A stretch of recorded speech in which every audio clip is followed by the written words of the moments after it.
Hi friends, मैं नवलेश आज आप लोग के लिए हिंदी का क्लास 10th दूसरा चैप्टर लाने वाला हूं, जिसमें 20 के दांत ये पार्ट है। 10th क्लास का दूसरा चैप्टर कहा गया 20 के दांत। ये कौन सा है? विदा है, तो ये कहानी है। बोला इनका लेखक नलिन विलोचन शर्मा है। बोला गया है चैप्टर 2 हिंदी का, मैंने पहला चैप्टर मैंने पढ़ाया, उसका दूसरा चैप्टर है नलिन विलोचन शर्मा वाला, जो लेखक नलिन विलोचन शर्मा, और पार्ट का नाम है 20 के दांत। 20 के दांत क्या है, कैसी विधा है? तो कहानी है। क्वेश्चन आता है ऑब्जेक्टिव में कि 20 की दांत किस विधा है, तो कहानी है। बोला इसका लेखक कौन है, तो नलिन विलोचन शर्मा है। इनका जन्म, ये सब ऑब्जेक्टिव में आने वाला है। बोला इनका जन्म 18 फरवरी 1916 को हुआ था। 18 फरवरी 1916 को हुआ था। स्थान, जन्म स्थान पटना के बदरघाट में हुआ था, अर्थात बिहार के रहने वाले हैं, पटना के बदरघाट में रहने वाले हैं। ये भाषा बोलते थे जन्म से ही भोजपुरी। भोजपुरी भाषा बहुत प्रकार की होती है, लेकिन बिहार की प्रमुख भाषा भोजपुरी होती है, इसलिए ये भाषा बोलती है क्या चीज? भोजपुरी भाषा बोलते थे। ये विद्वान विद्वान जो सभी चीज को ज्ञाता होती है, लेकिन संस्कृत दर्शन और संस्कृत में विख्यात थे। कौन? नलिन विलोचन शर्मा। इनका पंडित मैंने इसका पिता पंडित रामा अवतार शर्मा जी के ज्येष्ठ पुत्र था। ज्येष्ठ माने सबसे बड़ा का पुत्र था। बोला गया है पंडित रामा अवतार शर्मा के ज्येष्ठ पुत्र था कौन? नलिन विलोचन शर्मा।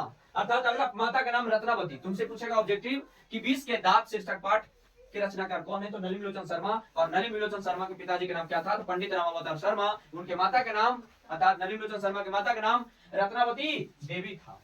फिर इनका शिक्षा पटना कॉलेजिएट स्कूल से प्राप्त किया था। मैंने उसका प्राइमरी शिक्षा पटना कॉलेज में रहने के बाद पटना से प्राप्त किए थे। एमए पटना विश्वविद्यालय से किए। एमए क्या होता है? मास्टर ऑफ आर्ट्स किए थे, अर्थात पटना कॉलेज विश्वविद्यालय से किया था। इनका मृत्यु हो गया 12 सितंबर 1961 को हुआ था, अर्थात 12 सितंबर 1961 को इनका निधन हो चुका था। अगला कहानी जो है, ये जो 20 के दांत कहानी है, ये मध्यम वर्ग की कहानी है, अर्थात मध्य वर्ग में है। न उच्च वर्ग होता है, न तो मध्य वर्ग होता है। इस कहानी में लिंग भेदभाव होता है, स्त्री और पुरुष में, लड़का और लड़की में, बेटा और बेटी में, और अमीर और गरीब में भेदभाव किया जाता है।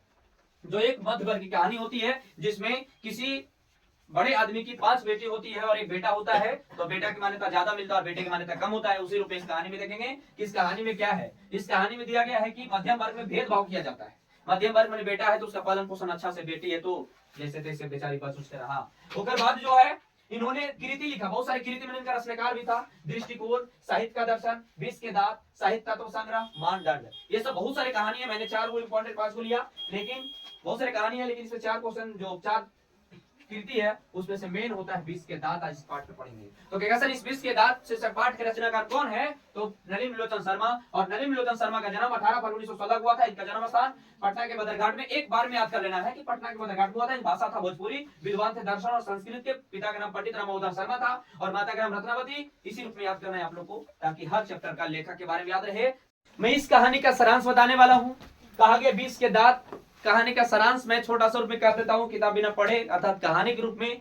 20 के दांत, जिसमें एक बड़ा सा आदमी सेन साहब होता है, और सेन साहब का एक कार होता है, चमकती दमकती कार होती है। उसके बहुत सारे फैक्ट्रियां होती हैं और रोजगार काम मिलता है। उनका 5 बेटी होती है और 5 बेटी कठपुतलियां होती है, रीमा, सीमा, सफाली, आरती और रीमा। ठीक है, ये काम 5 बेटी होती है।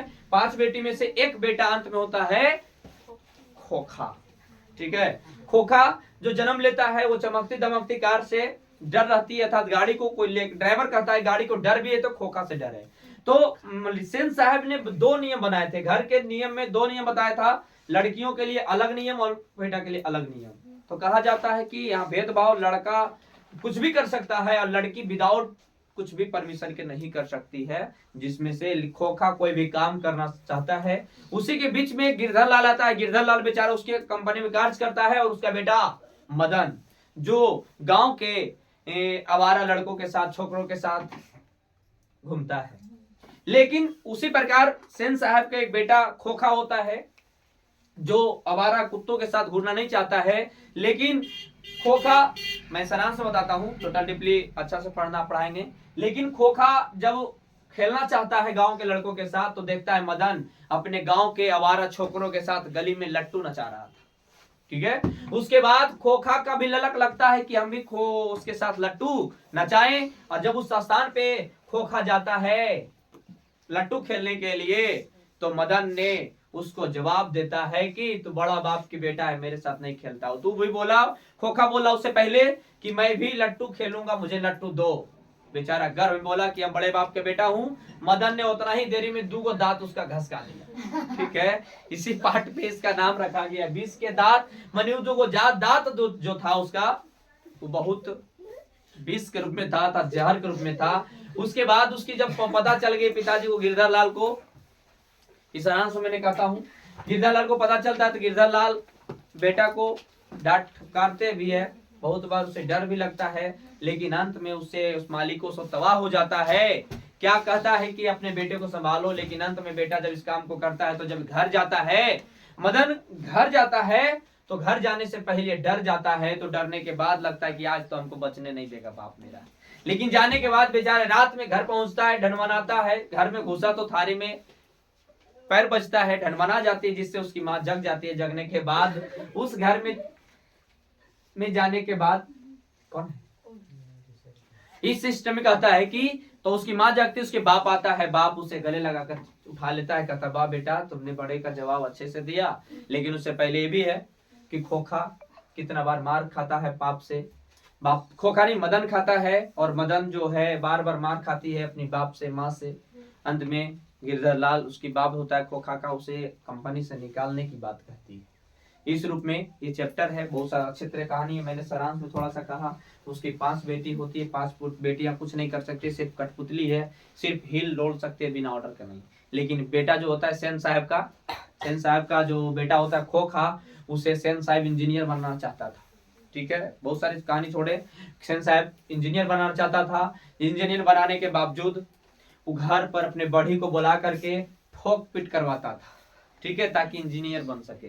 तो एक बार अपने गाड़ी के हेडलाइट फोड़ दिया, तो सेन साहब ने कहा कि मेरा बेटा तो कोई इंजीनियर का लक्षण है मेरे बेटा में, क्योंकि देख रहा फोड़ के देखता है इसके अंदर क्या है।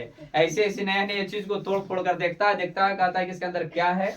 और सेन साहब को लगता है क्या कि मेरा बेटा इंजीनियर बनने वाला है। इसी प्रकार कहानी बहुत मजेदार है, सिर्फ कहानी है, ये कहानी मध्य वर्ग के रूप में है। जो हमारे लगा हो तो अपने दोस्तों के साथ शेयर करें, लाइक कमेंट सब्सक्राइब करना ना भूलें।